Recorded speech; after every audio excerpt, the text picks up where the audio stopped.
আচ্ছা, আর এখন হচ্ছে ৩ নাম্বার যে এক্সাম্পলটা সেটা নিয়ে আলোচনা করব। তো এই এক্সাম্পলটা আমার কাছে যেটা ধারণা পরীক্ষাতে আসার মতন অনেক ইম্পর্ট্যান্ট একটা ম্যাথ, পরীক্ষাতে দেওয়ার মতো, মানে ফাইনাল পরীক্ষায় বা সিটিতে। তো শুরু করা যাক। এ বক্স কন্টেইনস 8 ব্লু, আচ্ছা 8টা ব্লু বল, 3টা রেড বল, 9টা গ্রিন বল। তো 8 আর 3 কত হয়? 11 আর 9 20, তার মানে টোটাল 20টা বল আছে। ইফ 3 বলস আর ড্রন এট র্যান্ডম, আমরা যদি 3টা বলকে যদি র্যান্ডমলি পিক করে ড্র করি তাহলে কয়েকটা কেসের প্রবাবিলিটি বের করতে হবে। এক নাম্বার যেটা বলছে সেটা হচ্ছে অল থ্রি আর ব্লু, তিনটাকেই আসলে নীল হওয়া লাগবে। তিনটা আমি নিয়ে, মানে র্যান্ডমলি আমি তিনটা পিক করব একটা বক্স থেকে, তিনটাই নীল হওয়া লাগবে। অথচ বক্সের মধ্যে কিন্তু আহ, লাল কালার আর সবুজ কালার দুইটাই আছে। তাহলে ওই তিনটাই নীল হবে, এটার প্রবাবিলিটি কি হবে? তাহলে আমি যদি বের করি এখানে, এখানে আমাদের কম্বিনেশনের কনসেপ্টটা লাগবে। এখন আমরা ইন্টার লাইফে অনেকেই কম্বিনেশন পড়ি নাই, তো আমি চেষ্টা করবো এখানে কম্বিনেশনের একটু বেসিকটা আলোচনা করতে যেন বোঝা যায়। আর অন্যান্য জায়গায় সলিউশনে যেভাবে আসলে দেওয়া হয়েছে, যেমন এখানে এইভাবে দেওয়া থাকে, যদি আমরা কেউ চ্যাট জিপিটি ইউজ করি আর কি, তখন জিনিসটা এইভাবে প্রকাশ করে আর কি। ধরা যাক আমি 8টা বস্তু থেকে যদি 3টা বস্তুকে যদি নেই, তাহলে জিনিসটা আর কি এইভাবে শো করে। বাট মানে আমি আর কিভাবে লিখি না, আমি লিখি হচ্ছে 8টা থেকে আমি যদি 3টাকে নেই, তখন 8C3 আমি কিভাবে লিখি, এটা হচ্ছে কম্বিনেশনের রুলটা। আমি একটু সোজাভাবে যদি এক্সপ্লেন করি, ধরা যাক এ বি সি, এই তিনটা, আচ্ছা এ বি সি, আচ্ছা এই তিনটা বস্তু থেকে দুইটা বস্তু কয়ভাবে নেওয়া যায়? আমি তিনটা বস্তু থেকে, এই তিনটা লেটার থেকে দুইটা লেটারকে যদি নেই, হয় আমি এ বি নিতে পারি, নাইলে এসি নিতে পারি, নাইলে বিসি নিতে পারি। রাইট, এই তিনভাবে আমি নিতে পারি। আর কোনোভাবে কিন্তু আর কম্বিনেশন করা পসিবল না। বাট পারমুটেশনে যেটা বলে বা বিন্যাসে যেটা বলে, বিন্যাস হচ্ছে আমি তিনভাবে নিব অ্যান্ড এতে সাজাবো। অর্থাৎ আমি এ বি নিলাম, এ বি একটা সাজানোর ধরন, বি এ একটা সাজানোর ধরন। কিন্তু কম্বিনেশনের ক্ষেত্রে এটা হচ্ছে কম্বিনেশন, কম্বিনেশন, আচ্ছা। তো এটা হচ্ছে কম্বিনেশন, কম্বিনেশনের ক্ষেত্রে কিন্তু A B R B A একই কথা, মানে এও আছে বিও আছে একই কথা। কিন্তু পারমুটেশন বা বিন্যাসের ক্ষেত্রে আগে এ পরে বি একটা পারমুটেশন, আগে বি পরে আরেকটা পারমুটেশন। তো এ বি বি এ, তারপর এ সি সি এ, একটা হচ্ছে এ ডি ডি এ। তাহলে এখানে আস্তে আস্তে 6টা, এটা কিন্তু পারমুটেশন। আর এটা হচ্ছে কত, এখানে আসতেছে হচ্ছে 3টা, অ্যান্ড এটা হলো কম্বিনেশন। তাহলে আমরা যখন এখান থেকে কম্বিনেশন বের করি, মানে 8C3 করবো 8টা থেকে 3টা নিয়ে, মানে 8টা থেকে 3টা নেওয়া, এটাকে কম্বিনেশন বলে। আর 8টা থেকে 3টাকে সাজানো, এটাকে বলে পারমুটেশন। তো আশা করি কম্বিনেশনের থিওরিটা আমি একটু ক্লিয়ার করতে পারছি।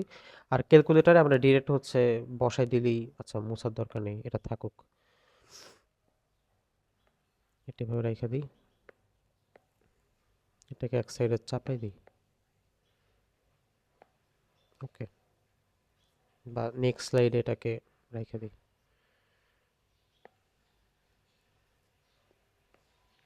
ওকে, তো এটা এই স্লাইডে থাকুক। এখন এই স্লাইডে আমরা যদি আলোচনা করি, তো এখানে বলা হয়েছে যে এখন আমি যদি এখানে বলি যে আমরা কিন্তু, আচ্ছা সরি, আমরা কিন্তু এখানে কয়টা বল নিব? 20টা বল, মানে 20টা বল থেকে 3টা বল নিব, তাই না? 20টা বল থেকে 3টা বল নিলে আমরা দেখব কি আমাদের আসলে 3টাই ব্লু আসছে। ঘটনা কিন্তু এটা, এ নাম্বার কোশ্চেনের ঘটনা এটা। তাহলে এখানে যদি বলি যে কি লেখা যায়, যে ইংলিশে কিভাবে লেখা, আমি যদি বাংলাতে লিখি আর কি, যে দুইটা 20টা থেকে, আচ্ছা আচ্ছা এভাবে ইংলিশে লিখি, থ্রি বলস, আচ্ছা এটা ভাবে না লিখি,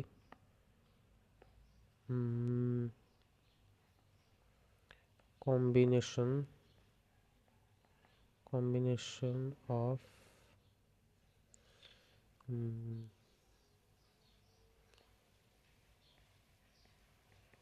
ড্রয়িং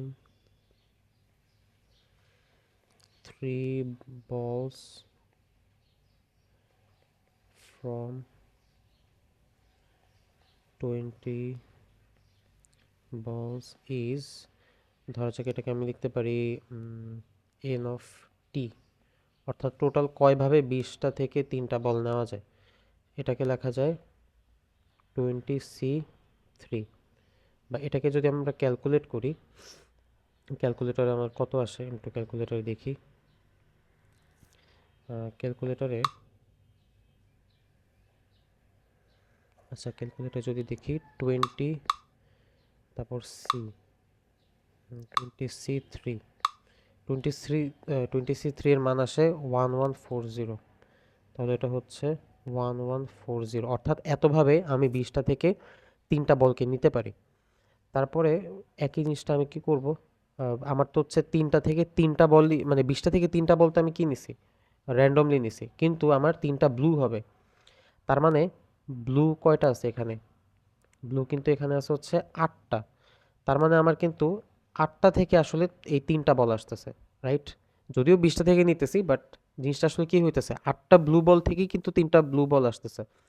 তাহলে এই জন্য আমি কি করব, এখানে আরেকবার লিখব যে combination of 3 balls from 8 blue balls। আমি আর কি এই কথাগুলো একবারই লিখছি, মানে যেটা আর কি এইভাবে মানে এক্সপ্লেন করে কথাটা একবারই লিখছি, বাকি যে অঙ্কগুলো আছে মানে বি সি ডি ই এগুলোতে একটাতেও আর কি এগুলো লিখবো না, তখন জাস্ট মুখে ফেলে দিব।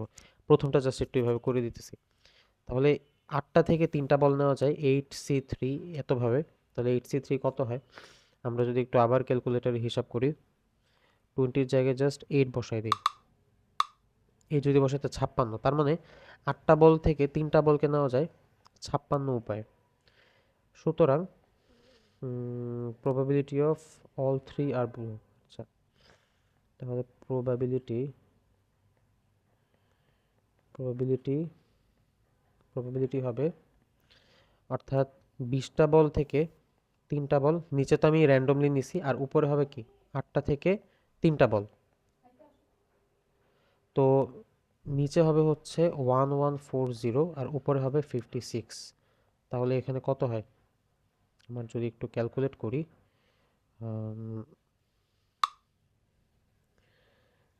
ভগ্নাংশের সাইন কোথায় আছে, 1146 বাই,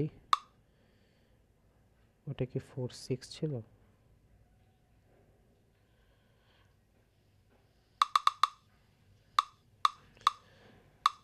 56, 573, আচ্ছা সরি উল্টা লিখছে কেন, 56/1146, 28/573,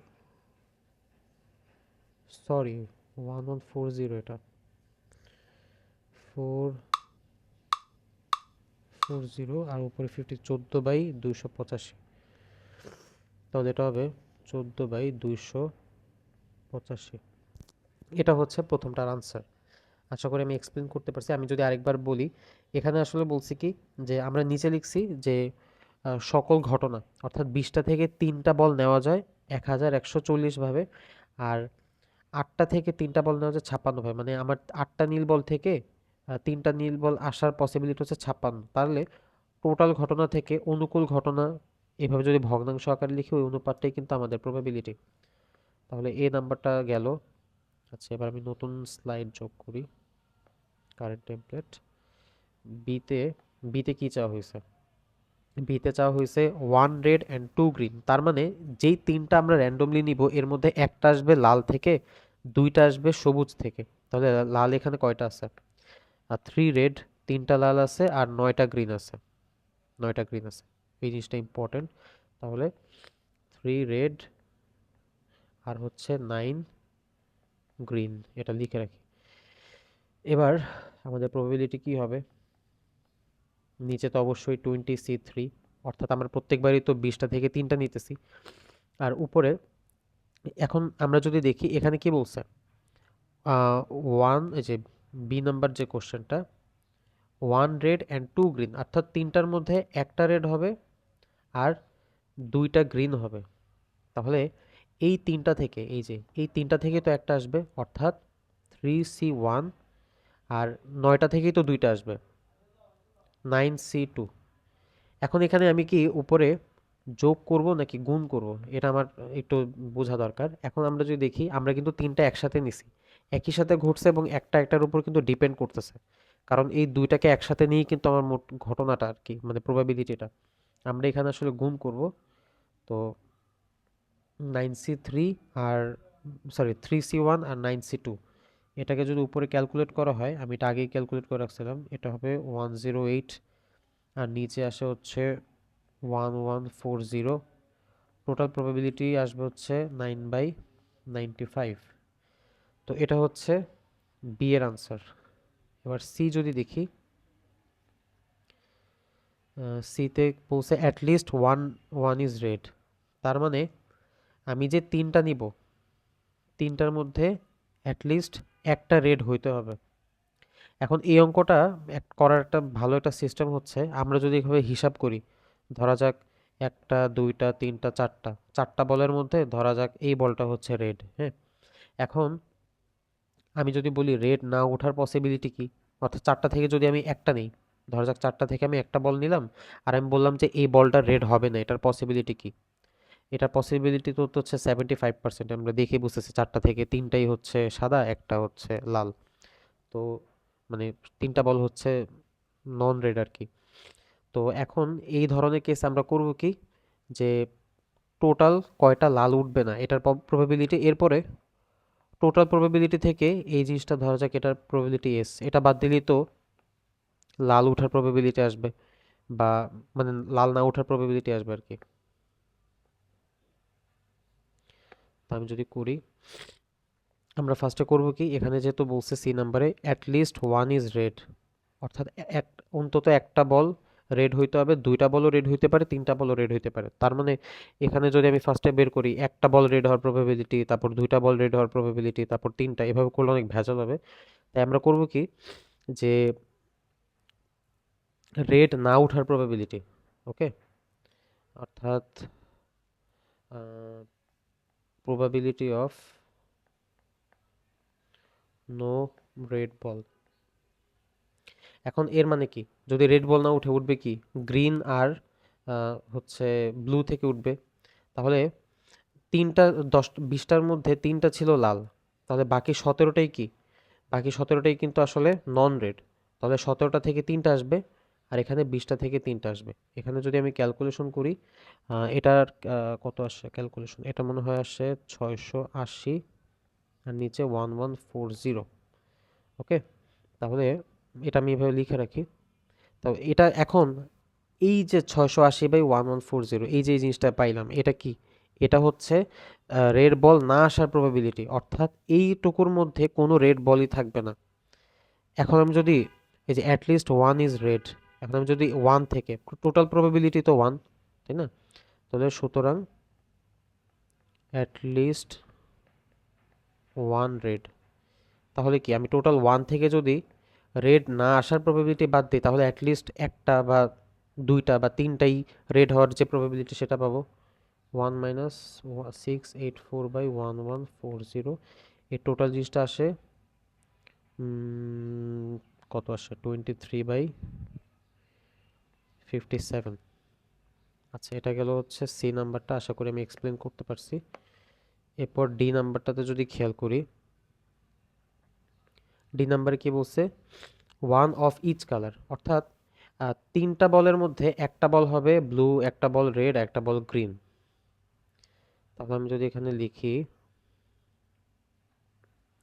ডি নাম্বারটা, ডি নাম্বারটা যদি লিখি, তাহলে এখানে প্রবাবিলিটি হবে, নিচে তো একইভাবে 20C3, অর্থাৎ 20টা থেকে তিনটা নিছি। এখন একটার মধ্যে আহ, আমাদের ব্লু কালার ছিল 8টা, 8টা থেকে একটা আসবে, তারপর রেড কালার ছিল তিনটা, তিনটা থেকে একটা আসবে, আর গ্রিন মনে হয় 9টা ছিল, তাহলে গ্রিন আসবে হচ্ছে 9টা থেকে একটা। তাহলে টোটাল কত হয় এখানে, টোটাল যদি করি, তাহলে এখানে আসা হচ্ছে 216/1140, বা 18/95। এটা গেল ডি। আর আচ্ছা, এখন ই নাম্বার কোশ্চেনটা আমরা সলভ করব। তো ই নাম্বার প্রশ্নটা একটু দেখি। এখানে বলছে যে the balls are drawn in order of blue, red and green colours. অর্থাৎ এটাকে এমনভাবেই ড্র করা হয়েছে, মানে আমরা তো তিনটাকে একসাথে ড্র করছি। তো এর মধ্যে প্রথম ড্রতে আমাদের ব্লু আসবে, দ্বিতীয় ড্রতে আমাদের রেড আসবে, এবং থার্ডে গ্রিন আসবে। অর্থাৎ ইন্ডিভিজুয়ালি আলাদা আলাদাভাবে নেওয়া হবে, একসাথে তিনটা নেওয়া হবে না থার্ড কেসে আর কি, যেহেতু এখানে অর্ডার কথাটা বলা আছে। তো এখানে যদি আমি করতে যাই, আমাদের বল ছিল 20টা। ওকে, যদি তিনটা মানে এখানে যেহেতু অর্ডার করা বলছে, তার মানে এখানে তিনটা ধাপ ফলো করা হয়েছে। প্রথমে আমাদের কাছে ছিল 20টা বল। এখান থেকে যখন আমি একটা বল নিয়ে নিব, তখন আসলে আমাদের থাকে 19টা বল। এরপর আমরা যখন আরেকটা বল নিয়ে নিব, তখন আমাদের কাছে থাকে 18টা বল। তো এখান থেকে এই 18 থেকে আরেকটা বল নিব, এই একটা বল, এই দুইটা বল, এই তিনটা বল। তো এখানে যে কথাটা বলা হয়েছে যে ব্লু, রেড অ্যান্ড গ্রিন, তো অর্ডারটা যদি আমি এখানে বলি, এখানে ফার্স্টে হবে ব্লু, কি লিখলাম এটা, ব্লু হবে, তারপর হবে রেড, অ্যান্ড লাস্টে এটা গ্রিন হবে। তো এই হচ্ছে অর্ডার। আগের যে চারটা অঙ্ক আমরা করলাম সেখানে কিন্তু একসাথেই তিনটা বল নেওয়া হয়েছে, কিন্তু এক্ষেত্রে আমরা প্রত্যেকটা বার বল নিব, এবং আমরা কিন্তু বলটাকে আর ফেরত দিতেছি না। প্রথমবার বল নেওয়ার পর ওটা একদম সেপারেট একটা কাহিনী। দেন আমরা যখন নিতে যাব তখন কিন্তু আর 20টা বল থাকে না, একটা বল কমছে, 19টা থাকে। তো এই হচ্ছে ঘটনা। তো এখন আমরা যদি করতে যাই, এখানে প্রশ্নটা কি ছিল, প্রশ্নটা বলছে the balls are drawn in order of, আচ্ছা। তো এখানে এই মানে এমনভাবে আমাদের পারমুটেশনটা বের করতে হবে, এমন পারমুটেশন বের করতে হবে যেখানে, সরি পারমুটেশন কেন বলতেছে, আমাদের হচ্ছে মানে প্রথম ড্রতে ব্লু আসবে, দ্বিতীয় ড্রতে রেড আসবে এবং থার্ড ড্রতে গ্রিন আসবে, এটার সম্ভাবনা জানার জন্য বলছে। তো ব্লু হচ্ছে 8টা, রেড 3টা, গ্রিন 9টা। এখন আমরা যদি করতে যাই, এখন প্রথম কেসে আমাদের কি হবে, 8টা ব্লু থেকে আমরা একটা নিব, এটা হচ্ছে উপরের অনুকূল ঘটনা। আর নিচে হবে কি 20C1, অর্থাৎ 20টা থেকেই তো একটা নেওয়া হয়েছে, কিন্তু প্রকৃতপক্ষে কি হয়েছে, ব্লুটা থেকে আমরা নিছি, প্রথম ড্রতে যেহেতু ব্লু আসবে অনুকূল ঘটনা, তাই আমরা 8টা থেকে একটা আসছে এটা চিন্তা করতেছি। দেন কি হয়েছে, যে এখন 20টা বল থেকে একটা বল যেহেতু নেওয়া হয়েছে, এখন তার 20টা বল নেই, এখন আছে 19টা বল, 19C1, 19টা থেকে একটা নিব। এখন দ্বিতীয় কেসে এটা হচ্ছে ফার্স্ট ফার্স্ট বলটা। এখন সেকেন্ড যে বলটা আসবে, সেকেন্ড বলটা হবে রেড। তো রেড বলটা 3টা ছিল, 3টা থেকে একটা আসবে। আর থার্ডে, এখানে আমি থার্ডটা লিখি, থার্ডে হচ্ছে গ্রিন, গ্রিন 9টা থেকে একটা আসবে। তো আমরা যখন সেকেন্ডে যখন রেড নেই, তখন কিন্তু আর 19টা থাকে না, 18টা বল থাকে। এখন এই তিনটা ঘটনাই যেহেতু একটা একটার সাথে সম্পর্কিত, তাই আমরা একসাথে এটাকে গুণ আকারে দিতে পারি, যেহেতু তিনটা একসাথে পরপর ঘটনা। তো এখন এখানে যদি আমি করতে চাই, তাহলে এটা হবে 8/20 ইন্টু 3/19 ইন্টু 9/18। তো এই টোটাল জিনিসটাকে যদি আমরা ক্যালকুলেটরে ক্যালকুলেট করি, 216/6840 বা আসে 3/95। তাহলে এটাই হচ্ছে সম্ভাবনা। তো আশা করি আমি এটা কমপ্লিট করতে পারছি। আর এই কোশ্চেনটা কিন্তু সিটিতে আসার মতো, এবং আমাদের ফাইনাল টার্ম ফাইনালেও আসার মতো কোশ্চেন। তো এটা সবাই একটু ভালো করে প্র্যাকটিস করবে ইনশাল্লাহ। আর আমার জন্য সবাই দোয়া করিস। আসসালামু আলাইকুম।